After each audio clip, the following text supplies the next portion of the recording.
Hola, ¿qué tal mis amigos? ¿Cómo están? Mis hermanos, bienvenidos a su programa Introvertidos. Gracias por acompañarnos este día y quiero compartirles ya de entrada, presentarles a este buen amigo mío de hace varios años, ya varios años. Nos conocimos desde la infancia. Él era todavía... Mi infancia. Desde su infancia yo ya andaba ahí por la adolescencia. No ventiles mucho mi edad, mi hermano. Pero desde muy pequeños nos conocemos, aquí en la parroquia del Sagrado Corazón de Jesús en Río Blanco, Veracruz. Y hoy me gusta poder compartir con ustedes que ahora es licenciado en estudios de jazz, es músico, compositor. Bueno, él ya nos contará más acerca de todo lo que realiza en ese sentido y nos platicará también acerca de su vida. Quiero darle la bienvenida a este programa a mi amigo Cristóbal Cortés. Muchas gracias, carnal. Muchas gracias por invitarme. ¿Y qué tal? ¿Cómo has estado? Pues muy bien, gracias a Dios. Siempre es un placer, desde esa lejana infancia que cuentas, siempre ha sido un placer platicar contigo, compartir y sobre todo si es en son de la fe, pues mucho mejor, ¿no? Mucho mejor, una bendición. Muchísimas gracias por aceptar la invitación, a venir a abrir también tu vida, las puertas de tu casa. Hoy estamos aquí en la ciudad de Nogales, Veracruz, aquí en México, y siempre has vivido en Río Blanco, si no me equivoco. Así es, yo nazco, como todo mundo, aquí en el hospital de Orizaba, ¿no? O sea que mi acta de nacimiento dice Orizaba, pero soy orgullosamente rioblanquense, ¿no? Uh-huh. Toda la vida cerca de la zona que llamamos Tenango, para los que nos estén escuchando y no conozcan Río Blanco. Para la gente de la comunidad parroquial del Sagrado Corazón de Jesús, pues Tenango es una zona muy, muy conocida, ¿no? Muy visitada también. Tiene su propia capilla de Santiago Apóstol. Entonces toda la vida crezco por allá. Actualmente me encuentro viviendo, como tú lo dijiste, aquí en Nogales, muy cerquita. Y sobre todo, como dices, en una colonia que colinda con Río Blanco. Así que cada vez que nos pasamos de una banqueta a otra, estamos de un municipio a otro, así como lo ves. Yo soy el menor, somos 3 hombres, 3 hermanos. Soy hijo de la señora Ángeles Ramírez, o María de los Ángeles Ramírez, y del señor Martín Cortés. Tengo 2 hermanos mayores, Daniel y Aarón. Yo soy el menor, todos crecidos ahí en la colonia Felipe Carrillo, Puerto de Río Blanco, cerquita de Tenango. Ahí. ¿Qué diferencia de edad se lleva entre todos? Pues nos llevamos 3 años cada uno, uh-huh. Así es, el mayor en este momento debe tener 33, mi hermano mediano 30 y yo 27, ya para cumplir 28. Bendito así es. Oye, ¿cómo era? No se llevaban mucho tiempo de diferencia. Así es. Tampoco poquito, o sea, no estaban muy pegados. Sí. ¿Qué tal convivían 3 hombres en una casa? Y luego tu mamá era quien se hacía cargo de ustedes. Supongo. Sí, totalmente. Mi papá siempre fue el sostén de la familia, cosa que siempre le hemos agradecido y aplaudido, el cómo él solito con un salario, pues ahora sí que mantuvo la familia de 5, ¿no? Y pues esa diferencia de edad siempre me ha llamado mucho la atención. Cuando pienso en qué va a pasar cuando yo tenga mi familia, mis hijos, primeramente Dios, pues siempre pienso en esas diferencias de edades y si fue la adecuada o si no fue la adecuada, pero lo que sí te puedo decir es que éramos unos salvajes, ¿no? Imagínate, 3 hombres, una pobre madre ahí tratando de cuidarnos a todos y de que no nos estuviéramos molestando, pegando, 1000 cosas, ¿no? 1000 cosas ocurrían, tanto travesuras muy, muy inocentes hasta las que ya dejaban llorando a uno, ¿no? Que por lo general era yo, ¿no? Porque era el más chico, más pequeño. ¿No? ¿Es difícil tener hermanos mayores? Sí, en el sentido de que, creo que puede haber un pequeño conflicto de autoridad, ¿no? Uh-huh. Seguramente en cualquier familia donde hay varios hijos, la mamá en algún momento se tiene que apoyar del mayor como para, no tanto la formación de sus hermanos, o no en la mayoría de los casos, pero sí como para el cuidado, ¿no? Uh-huh. Entonces, ese pequeño cargo que se le da de hermano mayor, de repente al menor y al mediano pueden causarle un poco de conflicto, ¿no? Y como estamos acostumbrados a llevarnos tan pesado, uh-huh. Pues puede que en algún momento uno proteste de, bueno, ¿y tú por qué me mandas, no?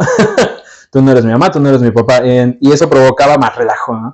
Pero al final todo fue muy bonito. Puedo describir mi infancia como un montón de vivencias hermosas de juego, también de gritos, de relajo. Pero creo que todo fructificó, a final de cuentas. Sobre todo que mi madre y mi padre para mí siempre han representado el equilibrio emocional perfecto, ¿no? En el matrimonio y en los padres. Por un lado, mi mamá, con toda su ternura, pero también con ese carácter muy fuerte para mantenerse firme y regañarnos, ¿no? Para mantenerse firme y hacernos cumplir lo que se tenía que hacer en la casa. Y cuando esa paciencia, ese carácter llegaba al límite, entonces quien equilibraba las cosas era mi papá, ¿no? Uh-huh. Era así como la fuerza, ¿no? Como algo que sí imponía, ¿no? Sin embargo, no en un sentido negativo, ¿no? Siempre lo he visto como algo súper positivo en mi vida y mi apoyo para todas las decisiones incluso, ¿no? Oye, vamos a ventilar un poquito a tus papás. Vamos. ¿Quién era más regañona? ¿Quién era más regañona? Porque déjame decirte, sí. O sea, uno ve a tu mamá sí. Y se ve muy tranquila, sí, muy todo el mundo, ¿no? Y tu papá más serio, claro, más propio. Sí. Pero bueno, a veces las apariencias te engañan, ¿no? Puede ser que vaya como en orden de frecuencia, ¿no? Yo creo que mi mamá nos regañaba más, ¿no? Pero el regaño de mi papá podía ser más fuerte, ¿no?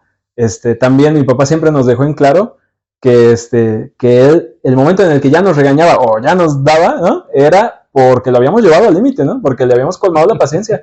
Él nos decía, se va llenando el cantarito, ¿no? Y ocurría muy a menudo, ¿no? Entonces, pero yo creo que es muy normal, ¿no? Si pudiera describir mi infancia, creo que yo la podría enmarcar en una normalidad muy bonita, ¿no? Nada fuera de lo común respecto a los regaños, ¿no? Sino lo justo, ¿no? Los momentos preventivos justos, ¿no? Y aún así, con todo y eso, de repente nos le salíamos del huacal, como decimos, ¿no? Sí. Oye, 3 hermanos, varones. Sí. Conociéndote a ti, eres muy creativo, muy inquieto. ¿Tus hermanos también son así? Sí, la verdad que sí. Mira, el mayor se dedica al diseño gráfico de manera profesional en la Ciudad de México, ¿no? Y pues, híjole, él es un alma creativa desde que era muy pequeño, ¿no? Muy, muy pequeño.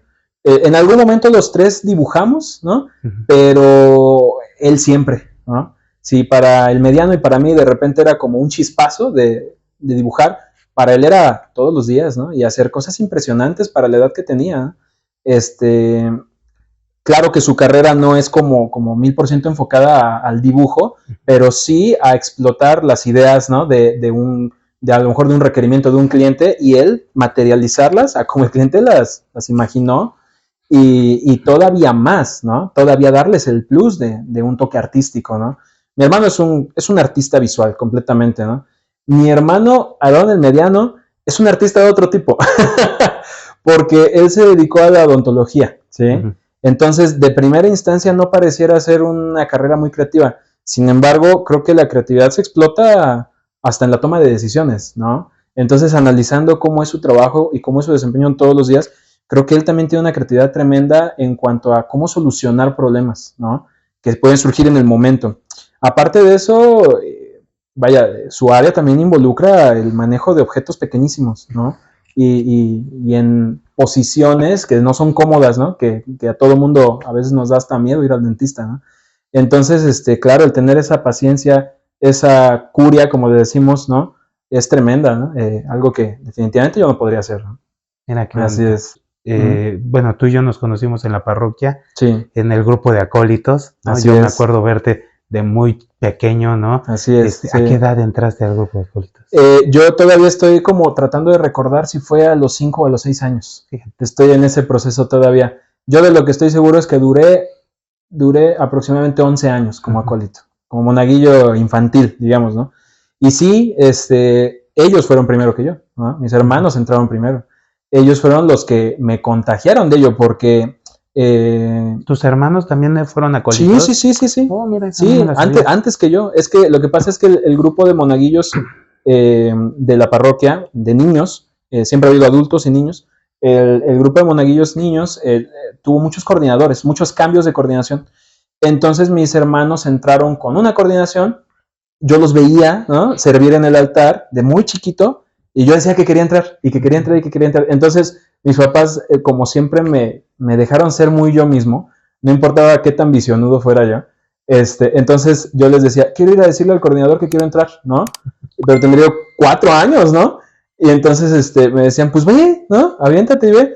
Y entonces yo iba y con mis palabritas le decía que quería entrar y me daba puro avionazo, ¿no? Sí, vas a entrar, ¿no? Bueno, un buen día cambia la coordinación y ahí entro yo. Y quien toma la coordinación en ese momento fue alguien que, para el momento en que salga este programa, ya va a ser un viejo conocido del canal, que fue Álvaro. Álvaro fue quien tomó esa coordinación en ese momento. Y yo entré con él, ¿no? Él me dio mis primeros pasitos en el servicio del altar.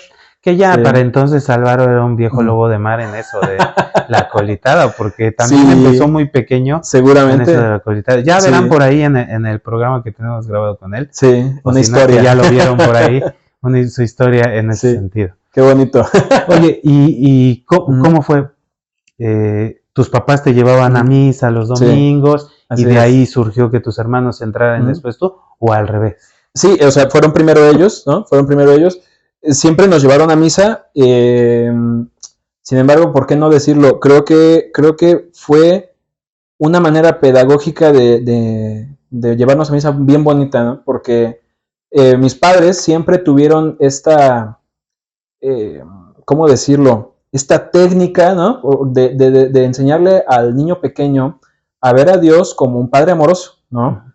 La expresión papá Dios, ¿sí? Mamá virgen, ¿no?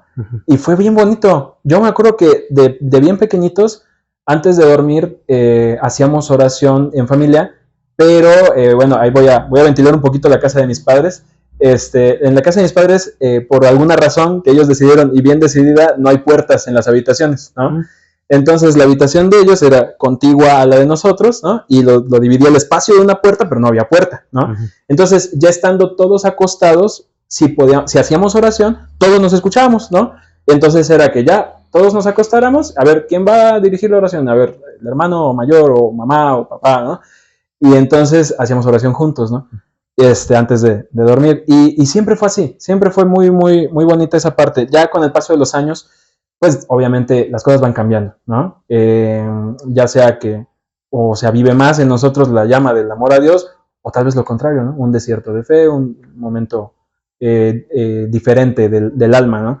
Pero esa infancia sí la recuerdo, y lo mismo era en la dinámica de ir a misa, ¿no? Era vámonos a misa de 8 porque siempre en la parroquia fue la misa infantil, ¿no? Exhortarnos a que participáramos de la misa, ¿no? Incluso antes de ser monaguillos, a que si estábamos sentados por ahí de las banquitas de hasta enfrente, bueno, si pregunta algo el padre, participen, ¿no? Y entonces yo no recuerdo muy bien, pero mis hermanos entran al servicio del altar, ¿no? De muy chiquitos. Yo pido entrar, yo tengo estos deseos de ser servidor también, y es hasta el cambio de coordinación que logro entrar, pero esa era la dinámica familiar, ¿no? Antes, durante y después de ser monaguillos, así era la dinámica familiar, ¿no? Vámonos a misa de 8, ¿no? Hasta uno va agarrando hasta sus rutinas de qué te van a ir a comprar de desayunar después de la misa, ¿no? Digo que eso es muy común porque ya con otros amigos que he entrevistado me decían, sí. Mis papás me llevaban y ya sabíamos que después de eso íbamos por la nieve, las memelas, los tacos dorados, etcétera, bien bonito, ¿no? Bien bonito, sí. Que es muy, muy común, yo creo que en todos, porque para un niño el domingo levantarse pues quizá a las 7 de la mañana para llegar a misa de 8, pues tampoco era tan fácil. No tan fácil. Y ahí te va, pasan los años y tú te acordarás de esto, se apertura en la parroquia de Río Blanco la misa de 6 de la mañana. Es correcto. Y nos la asignan a los monaguillos, ¿no? O sea, nos llamaron adultos para ese servicio y dijeron, pues los mismos niños, ¿no? Y a mí me tocó la misa que inauguró ese horario, ¿no? No, era pesadísimo levantarse a esa hora, pero cuando uno está por amor en el servicio, pues es reconfortante, ¿no? Y de repente hasta nos decían, bueno, pues no éramos tantos monaguillos en ese entonces a veces nos tocaba doblar misa, ¿no? Nos decían, pues bueno, ya te quedas 6 y 8. Pues nos quedamos dormidos en el sillón del padre, ¿no? donde está la salita, donde están las escaleras para subir a la casa parroquial. no sé si todavía está ahí, pero había un sillón enorme, ¿no? Cabíamos como 5 monaguillos, ¡ay, nos quedábamos todos! En lo que empezaba en lo que empezaba la otra, ¿no? Así, era bien bonito. Oye, bonito. y tu infancia, bueno, en el ambiente ese sí. de monaguillo, ¿qué era lo que te gustaba de ser monaguillo? Híjole. Apenas escuché un testimonio de alguien, no recuerdo quién era. En Facebook, en YouTube, no recuerdo. Alguien estaba contando su testimonio. Ya, un actor, Luis Manuel Ávila, no sé si lo conoces. Bueno, sí. Él estaba platicando que él fue monaguillo desde chiquito y descubrió que lo que le atraía era estar como en un escenario, ¿no? Híjole, yo me puse a pensar en eso y dije, ¿habrá sido lo mismo conmigo? O sea, ¿será que eso era lo que me atraía? Y yo quiero pensar que no, porque no se me haría tan bonito eso, ¿sabes? O sea, realmente bonito se me haría que mi amor por el servicio hubiera sido el servicio, ¿no? La motivación de estar cerca del santo sacrificio de la misa, ¿no? Eso sería bien lindo, pero al final de cuentas es uno niño, ¿no? De niño, creo que te motivan a veces cosas mucho más primitivas, ¿no? Entonces tal vez fue eso, tal vez fue la sensación de estar frente a la comunidad, ¿no? Y la participación que uno tiene en el servicio, ¿no?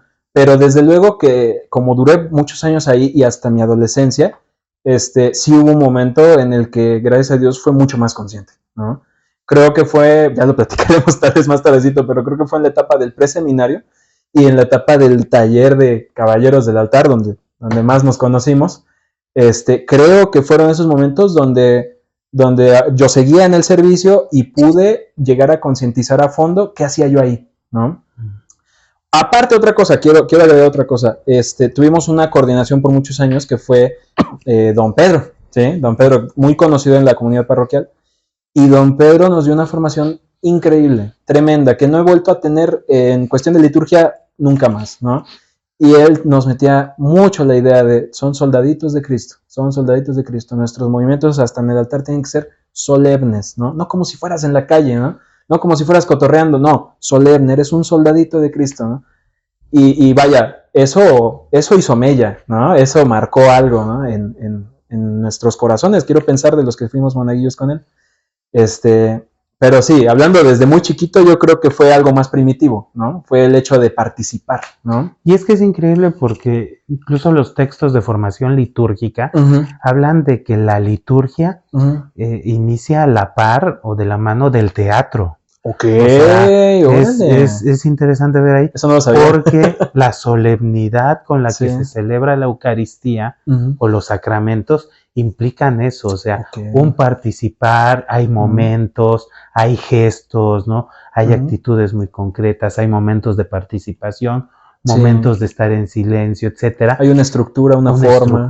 Es muy, muy semejante al teatro y eso ya no lo digo yo, sí, ¿no? Lo dice la liturgia. Los dicen los documentos de la liturgia. Que por ahí el padre Javier Onofre Valeriano, que es liturgista aquí en la diócesis, nos explicaba, ¿no? Entonces, no está muy de lejos con el tema del arte. Entonces no estaba tan mal. No, es increíble que sí hay una relación profunda entre las artes y la liturgia. ¿No? Pues fíjate que era el mismo padre Javier Onofre, que le mandamos un saludo, que ahorita nos está viendo, seguro, cuando salga este programa él nos está viendo. Él llegaba a la sacristía, porque él ofició la misa de niños mucho tiempo. Él no pertenecía a la parroquia, él pertenecía a Ixtaxoquitlán, y por amor a esta comunidad, él dijo, yo quiero celebrar la misa de niños siempre que me den oportunidad, y estuvo muchos años con nosotros. Y no, hombre, desarrollamos una relación hermosa con él, y él nos decía, llegaba a la sacristía, 20 acólitos en escena, nos decía. Y yo nunca entendía eso, ¿sabes? Ahora que me estás diciendo eso, pues ¿quién va a estar más formado que él, ¿no? En liturgia aquí en la región, ¿no? Entonces yo creo que él era muy consciente de esa parte, ¿no? De que sí involucra algo de desenvolvimiento escénico, por así decirlo. Por supuesto. ¿No?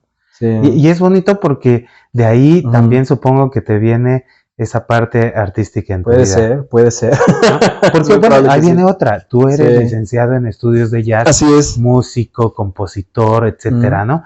Y uno podría decir, cuando uno habla con músicos cristianos o no cristianos, Sí. muchos han surgido de los coros. De los coros. Pero tú no. No. ¿Por qué? Híjole. La respuesta está bien polémica, pero la voy a decir. Al final de cuentas, se tiene que poner muy interesante la plática. Fíjate, nunca me ha gustado lo que se hace en los coros. Uh-huh. Y obviamente quiero que se entienda más en una cuestión humana, no en una cuestión litúrgica, o en una cuestión litúrgica, pero no respecto al contenido de lo que se canta en la misa, porque eso es un canon, ¿no? Uh-huh. Evidentemente que se tiene que respetar, que tiene que ser así, ¿no? Nunca me ha gustado a manera personal cómo se musicaliza ese canon, ¿sí? Al menos desde que tengo memoria, ¿no? Nosotros pues somos mucho posteriores al Concilio Vaticano II, ¿no? Uh-huh. Entonces a nosotros nos tocó otra cosa. Entonces a mí desde muy chiquito yo sentía un poquito de chocamiento por cómo se musicalizaba el canon litúrgico. Al grado de que tengo una anécdota por la que algún coro me recuerda y de veras me pusieron un tachezote, ¿no? Era yo muy chiquito, ¿no? Más imprudente, quiero pensar. Y en ese entonces, cuando terminaba la Santa Misa, en el ambón dejaban conectar el micrófono, ¿no? Y alguien en algún momento tenía que pasar a desconectarlo, pero no sé quién lo hacía, ¿no? Y termina la misa y yo había quedado muy inconforme con cómo cantó el coro. Muy inconforme, de veras. Y que me acerco y dije algo al micrófono. Ya había terminado la misa, la gente se estaba saliendo. Y dije, se le solicita al coro que por favor, no sé qué dije, o que cantara más bonito, algo así, no recuerdo. Terrible, ¿no? Me metí a la sacristía y el padre me puso una regañiza que para qué te cuento, ¿no? Y también don Pedro, que era mi coordinador, me puso una regañiza. No, yo terminé llorando ese día, pero estaba yo bien chiquito, ¿no? Yo simplemente externé lo que pensaba, ¿no? Oye, para ese entonces tú ya tocabas algún instrumento. Nada, en absoluto nada. ¿Cuándo empezó eso? Muy tardío, muy tardío. Pero ya había un amor por la música. Yo creo que sí. Yo creo que sí. Con el tomar con mucha seriedad. Quiero entender que ese era en tu inocencia, ajá, ese celo por la solemnidad y la seriedad del canto litúrgico. O si nos ponemos más mundanos, o porque sonara afinado, ¿sabes? Bueno, o porque sonara muy técnico, de veras, ¿no? Sí. Porque sonara afinado, porque sonara con ganas, ¿no? O sea, yo sentía, cuando era muy chiquito, y ahorita voy para lo del amor a la música, yo sentía que cantaban apagados, así sentía yo, en mi inocencia de niño sentía yo que cantaban como durmiendo, ¿no? Así es que es comprensible porque yo te recuerdo que eras uno de los acólitos que participaba mejor, era muy cuidadoso, muy propio, a reserva de esta. A reserva de esa, ¿no? Ya me viste más grandecito, no, es que de chiquito era tremendo. Y en ese sentido, yo creo que había como es que tiene que estar bonito, ¿no? Tiene que estar bonito, en términos muy infantiles. Muy infantiles, sí. Pero ya hay un celo como nativo en ti, ¿no? Yo creo que fue en el kinder, porque teníamos un muy buen maestro de música. Entonces, yo tengo la teoría de que yo hubiera sido una persona muy penosa de no haber sido por ese maestro. Porque ese maestro fue... ¿Cómo se llama? ¿Te acuerdas? Luis, del Jardín de Niños Miguel Hidalgo y Costilla, ¿sí? Duró añísimos, ya se jubiló y vivía aquí en Nogales, por cierto. Un músico completamente formado, lo supe al cabo de los años porque me enteré de niños a los que les daba clases privadas de música, supe qué les enseñaba y ya con el conocimiento de mi profesión dije, wow, era un gran músico, ¿no? Uh-huh. Digo era porque ya se retiró. Entonces, ¿qué pasa con este maestro? Que él fue el que me obligó a cantar fuerte, porque nos ponía a hacer cantos del kinder, o el himno nacional, etcétera, y yo quería estar hasta atrás y que sin que se me oyera, ¿no? Y me regañó mucho, ¿no? Hasta que no me pasó al frente, me puse a llorar frente a él de cómo me estaba regañando, y me dijo, pues aún así, aunque estés llorando, vas a cantar, ¿no? Y en ese momento como que me desbloqueó, ¿no? Uh-huh. O sea, una vez que dije, bueno, ya canté fuerte, ¿y qué pasó? No pasó nada, ¿no? Nadie se espantó, nadie me regañó por eso. Entonces como que se me desbloqueó la desinhibición y a partir de ahí fui, pues quiero pensar que hasta muy imprudente, o sea, muy desenvuelto, muy extrovertido y muy imprudente, ¿no? Para decir cosas en los momentos menos adecuados, ¿no? Como esta anécdota que te cuento, ¿no? Claro. ¿Cómo Desde empezó ahí. tu amor por la música? ¿En qué momento? Sí, pues yo creo que fruto de más eso... bien, tu amor ya vimos por dónde viene, pero la práctica musical. La práctica musical sería más concreto eso. Fue muy tardío porque se dan muchos casos de gente que inicia desde los 4, 5, 6 años. Yo recuerdo que yo quería, ¿sí? Que yo les preguntaba a mis papás que si podía aprender a tocar guitarra. Yo siempre vi una guitarra colgada en una pared en mi casa, ¿no? Y ¿Tu papá no tocaba guitarra? No tocaba, pero era de él la guitarra. Okay. ¿Sí? Ya al cabo de los años yo le pregunté y me dijo que esa guitarra se la compró con intención de aprender, pero que quiso aprender solo, ¿no? Comprándose las revistas de guitarra fácil, ¿no? Y no pudo, ¿no? O sea, dijo, no, está en chino, ¿no? Entonces, en la secundaria, a los 15 años, todos mis compañeros tocaban, o la mayoría de mis compañeros tocaban, ¿no? De la secundaria. Y entonces nosotros estamos duro y dale que queremos hacer una banda y yo quería cantar, ¿no? Entonces, con tal de estar más involucrado en el proceso del ensayo, yo empiezo a aprender a tocar, ¿sí? Ni siquiera fue por decir, yo voy a ser guitarrista, no, fue para decir, ay, como que de repente se pierden en los acordes o de repente sienten que un acorde no suena bien. A ver, yo tengo que aprender para ver de qué están hablando, ¿no? Para ver si puedo ayudarles con algo. Estar en sintonía, ¿no? Estar en sintonía, ¿no? Entender de qué están hablando, ¿no? Y entonces me empiezan a enseñar entre ellos, entre mis compañeritos, a ver, toca esto, toca esto. Yo cuento mucho a mis alumnos, cuento una anécdota de que yo tengo un mejor amigo llamado Abiel Gerardo, que también va a estar viendo este programa seguramente, y él iba conmigo en mi salón, y él también empezó a aprender a la par que yo, y de repente mis compañeros cuando veían que algo no me salía, me decían, no manches, ayer ya le salió a Abiel eso. Dije, no puede ser, y le metía yo más ganas, ¿no? Y le daba yo más tiempo a la guitarra y lo lograba, y no era cierto, ¿no? O sea, me habían echado esa mentira para motivarme, ¿no? Mis mismos compañeros me motivaron mucho. Al cabo que nadie de ellos se terminó dedicando a la música, ¿no? Nada más yo, ¿no? De ese salón o de esa generación, nada más yo, ¿no? Entonces, fue bien padre esa parte, fue como satisfacer algo que ya tenía, ¿no? Algo que ya ahí gritaba en mi interior. Otra cosa que recuerdo mucho es que cuando yo tenía alrededor de 7, 8 años, salía yo mucho a jugar a la calle, pero que muchas veces yo preferí quedarme dentro de la casa, en la cocina, porque en la cocina había una grabadora y yo me ponía discos y me ponía ahí a cantarlos, a escucharlos, pero como ya los había repetido tanto, pues ya los cantaba, ¿no? Al cabo que hoy en día ni soy cantante, pero ese es tu primer instrumento, es el instrumento natural, ¿sí? Entonces, yo me ponía Diego Verdaguer, José Luis Perales, y ahí me ponía romántico como yo solo, ¿no? No tenía ni idea de qué se referían las palabras de amor, ¿no? Pero yo estaba duro y dale cantando, ¿no? Y esa era mi diversión, ¿no? Podía pasarme ahí toda una tarde hasta que oscureciera. Y después a los 15 años fue que empecé a tocar la guitarra, como te cuento, ¿no? Por obra de mis compañeros, así es. Y de ahí no surgió el interés como de participar en la iglesia. Ya, como parte de más coro. tablas, vamos. Sí, no. No. Y eso yo creo vamos a estar platicando mucho ahorita, que nunca sentí que mi ministerio al dentro de la iglesia sea ese, ¿sabes? O al menos no de esa manera. No sé por qué. Hasta hoy en día no me lo explico. Mira, yo rechacé entrar al seminario por la música, ¿sí? A los 15 años, cuando mis compañeros me están enseñando a tocar, en esa misma época yo estoy en el preseminario, ¿no? Haciendo todo el año vocacional. Hasta la fecha yo digo que ha sido la experiencia más bonita de mi vida, ¿no? Es muy hermoso un preseminario. Para los chavos que nos estén viendo, vivan un preseminario. Y no tan chavos, iba gente un poquito ya grande, ¿sí? Pero es una experiencia hermosa, que vale mucho la pena porque es conocerse uno mismo también, ¿no? Y tratar de entender qué quiere Dios de ti, ¿no? Muchos tienen la idea equivocada de que si les dices, deberías ir a un preseminario, dicen, no, ahora, ¿yo qué me voy a volver padre, no? No, espérate, ¿no? Es para que conozcas cómo es eso, ¿no? No para que ya te metas, ¿no? Entonces, bueno, yo estaba muy fijo con la idea de que quería eso, que mi ministerio era el ministerio sacerdotal, ¿no? O la vocación sacerdotal, y resultó que no, que a medio camino del año vocacional, yo ya estaba aprendiendo a tocar guitarra, y sentí muy poderoso ese llamado, ¿no? Y entonces yo hablo con los padres que fueron mis formadores, en especial el padre Yael, y yo le expreso eso.